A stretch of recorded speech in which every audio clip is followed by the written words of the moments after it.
gente fazendo uma pequena retrospectiva, conta que ele, quando ele tinha 9 anos, ele teve um acidente de bicicleta, e aí isso trouxe para ele muitos episódios de epilepsia.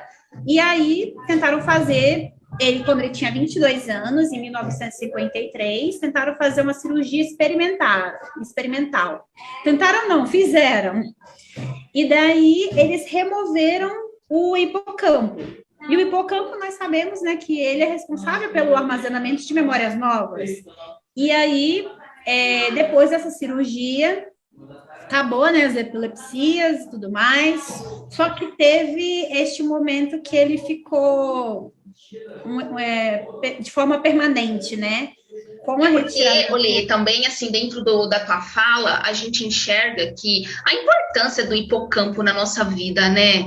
Ali tá, assim, o centro das memórias, ali tá tudo aquilo que a gente vivenciou, seja com a família, amigos, experiências que foram positivas, que às vezes não foram tão boas, mas está tudo concentrado ali. Aquele é o reflexo dos nossos comportamentos, do nosso comportamento no dia a dia.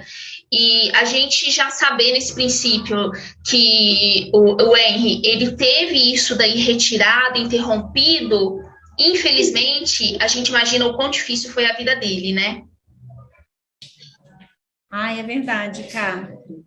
Como que é importante. E naquela época eles não tinham noção, né, de como o hipocampo ele tinha uma funcionalidade assim, né, imensa. Acredito que era muito. Pensava assim, tal órgão, é só por isso, mas é só isso e pronto, vamos remover. Não, mas eles estão muito interligados.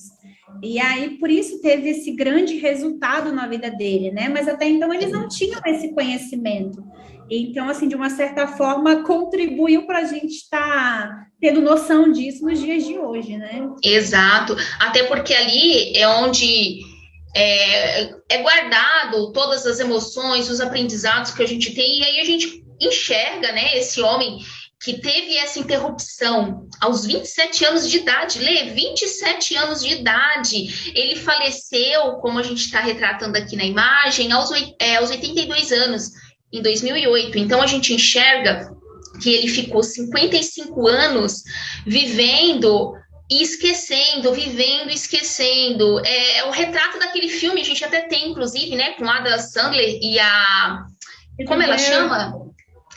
Drew Barrymore. Isso, como se fosse a primeira vez. Então, é um retrato vivo de que isso aconteceu com esse homem. Então, é muito triste, porque o filme, ele traz um final feliz, mas a gente não sabe se para a vida dele isso gerou conflitos, né? A gente não tem uma vivência, uma história do comportamento dele de um modo geral, desses 55 anos que ele teve aí, da interrupção, quando ele teve de uma forma retirada aí essa parte do cérebro que acabou envolvendo aí o hipocampo. E aí é aquela, né, Lê, a criação de memórias, todas essas questões, a capacidade de se construir lembranças foi retirada da vida dele. Eu não consigo me ver dessa forma. Até porque a gente fala isso porque a gente tem consciência também, né? Ele nem sabia que ele não tinha essa consciência. Imagina, você conhece uma pessoa hoje e amanhã você nem lembra que conheceu ela. Isso... Para ele, se a gente for parar para analisar de uma forma racional, para ele era indiferente, talvez, né? A gente enxergando de fora a situação dele, entende o quanto isso é difícil, mas para ele isso daí era uma situação simples, né? Até porque, assim, é interessante a gente trazer dentro desse contexto que o corpo, né, nós aí, o nosso sistema, ele possui aí no mínimo 2 tipos de memória, né? E a gente vai retratar aqui para vocês que são as memórias aí declarativas e a procedural. E a declarativa nada mais é do que uma frase simples, né? Você lembrar de lembrar. Lê, você lembrar do que você fez ontem, você lembrar da sua última participação com a sua família, com seus amigos, você lembrar do seu último ex-namorado, não sei se isso é bom de lembrar, né? Mas... Enfim, mas a gente lembra. Mas a gente lembra, então assim... as memórias declarativas, elas marcam, né, a vida da gente, fica ali registrado no nosso hipocampo, a gente tem essa vivência boa. E a procedural, ela nada mais é do que o armazenamento das nossas ações automáticas, que é, como o próprio professor colocou na sala um dia para a gente, né, aquela questão automática de que eu me levanto da minha cama quando eu acordo pela manhã, vou até o banheiro, pego a minha escova de dente, escovo meus dentes, faço as minhas necessidades fisiológicas, tomo meu banho. Então, acaba sendo uma cronologia, tudo isso. Então, as memórias procedural acaba trazendo pensamentos e exercícios automáticos diários, coisa que o Henry, infelizmente, ele não tinha, porque nada mais é, se ele não exercia, né, essa memória, esse tipo de memória, ele reaprender todos os dias, né, era um processo de reaprendizado. Então, assim, a gente traz uma imagem de que ele faleceu em 2008, mas a gente pode dizer, numa visão clara, que, infelizmente, foi interrompido em 1958 toda a vida dele. Porque a partir dali, infelizmente, estagnou. Ele tinha consciência do dia dele, mas do dia a dia, infelizmente, é algo que ele não poderia ter. Verdade, ele parou nos 27 anos, né? Todo dia...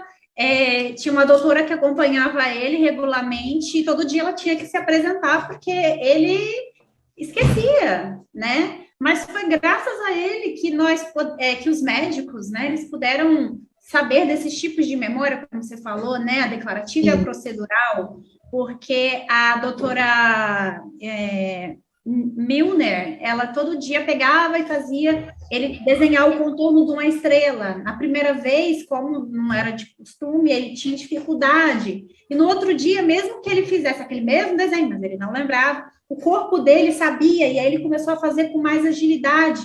Então, eles perceberam, às vezes a gente não pode nem lembrar, mas já está tão automático que você faz sem...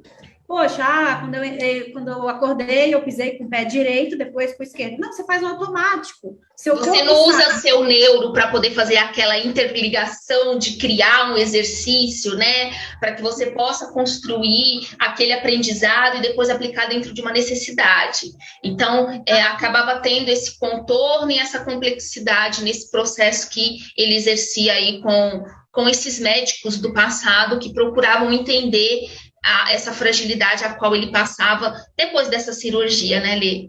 Mas esse homem incrível, ele acabou deixando um legado aqui pra gente, porque foi a partir dessa cirurgia que começou a vir vários estudos, e hoje a gente enxerga que retirar um hipocampo numa cirurgia dessa área, com certeza os médicos atuais, isso é o que a gente espera, né? Vão reavaliar, porque ali você retira praticamente todo o passado de uma vida, independente da idade que a pessoa se tem, né? Ô, Lê, eu acho que a gente tem mais fotos aí, né, pra gente mostrar a imagem ilustre aí do Henry.